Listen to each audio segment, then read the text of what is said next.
మమ్మల్ని మిక్కిలిగా ప్రేమించిన మా ప్రియ పరలోకపు తండ్రి, మీ ఘనమైన శ్రేష్టమైన నామాన్ని బట్టి వేలాది వందనాలు చెల్లిస్తున్నాం. ఈ ఉదయకాల సమయంలో మీ పాదాల చెంత చేరి ప్రార్థించడానికి, కొన్ని మాటలు మీరు ధ్యానించడానికి మీరు ఇచ్చిన మహాకృపను బట్టి వందనాలు. వింటున్న మా శ్రోతలందరినీ దీవించండి, ఆధ్యాత్మికంగా బలపరిచి ఆశీర్వదించండి.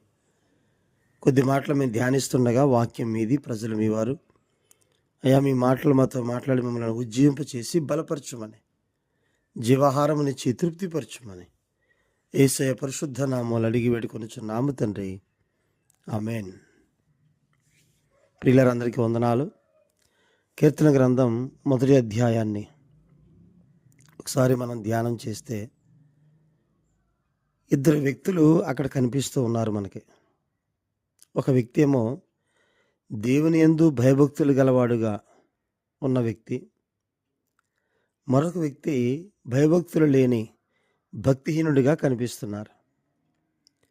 దేవుని యందు భయభక్తులు గలవాడు, అతని మార్గం, అతని ఆనందం, అతని అభివృద్ధి మనకు కనిపిస్తూ ఉన్నాయి. అతని మార్గం అంటే అతడు లోకం నుండి ప్రత్యేకించబడిన వాడు, ఏమేమి చేయడో అక్కడ రాశాడు. దుష్టుల ఆలోచన చొప్పున నడవడు, పాపుల మార్గమున నిలువడు, అపహాసకులు కూర్చుండే చోటను కూర్చుండడు. ఇది అతని మార్గం. రెండవది అతని ఆనందం. అతను వాక్యమునందు ఆనందిస్తాడు. 2వ వచనంలో, యెహోవా ధర్మశాస్త్రమునందు ఆనందించుచు దివారాత్రము దానిని ధ్యానించువాడు ధన్యుడు అని. వాక్యాన్ని చదువుతున్నప్పుడు, వాక్యాన్ని ధ్యానిస్తున్నప్పుడు ఆ వాక్యములో ఉన్నటువంటి సారాన్ని, వాక్యములో ఉన్న మాధుర్యాన్ని అతను అనుభవించగలుగుతాడు ధ్యానించేటప్పుడు. అలా ధ్యానిస్తూ ఉండే క్రమంలో పగలు రాత్రి ధ్యానిస్తూనే ఉంటాడు. అంటే దాని వాక్యం యొక్క, దేవుని జీవవాక్యం యొక్క ఆ రుచి తెలిసిన వాడు వాక్యాన్ని ధ్యానిస్తూనే ఉంటాడు. ఇది అతని యొక్క ఆనందం. అతని మార్గం ఎటువంటి మార్గమో చూసాం. అతని ఆనందం వాక్యములోనే. ఇక మూడవది అతని అభివృద్ధి చూస్తే, అతడు నీటి కాలువల యొద్ద నాటబడతాడు. అతనికి ప్రాధాన్యత ఇచ్చినట్టుగా, అతను శాశ్వతత్వాన్ని పొందినట్టుగా, అతని స్థానం, అతని సారం, అతని ఆస్తి, అతని నిలకడ, అతని అభివృద్ధి అంతా మనకు కనిపిస్తుంది.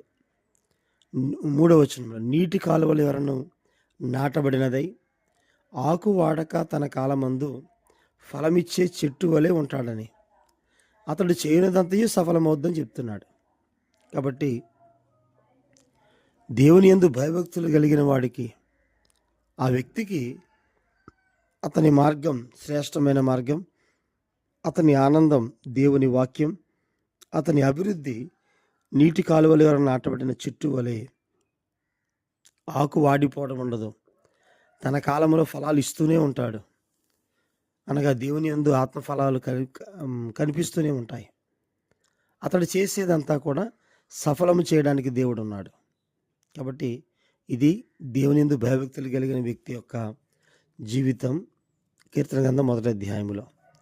ఇక భక్తిహీనుడి విషయానికి వస్తే, అంటే దేవుని యందు భయభక్తులు లేని వ్యక్తి, లేదు ఒకవేళ భయభక్తులు కలిగి ఉన్నామని పైకి భక్తి గల వారి వలె ఉన్నా కూడా అతడు భక్తిహీనుడే. పైకి వేషధారణ చేస్తున్న వ్యక్తులు భక్తిహీనులుగానే ఉంటారు.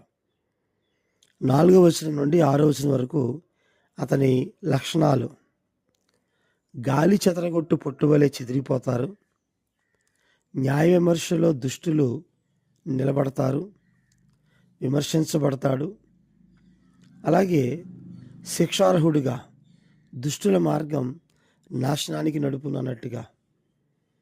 సో భక్తిహీనుడి యొక్క విషయంలో ఎటు గాలి చెదిరితే అటు చెదిరిపోయే పొట్టులాగా, ఆలోచన విధానంలో నిలకడలేని వ్యక్తిగా, జీవితంలో నిలకడలేని వ్యక్తిగా కనిపిస్తూ ఉన్నాడు. కాబట్టి నీతిమంతుల మార్గం యెహోవాకు తెలియను అని, నీతిమంతుల సభలో పాపులు నిలువరు అని ఈ కీర్తన భాగాన్ని ముగిస్తున్నాడు.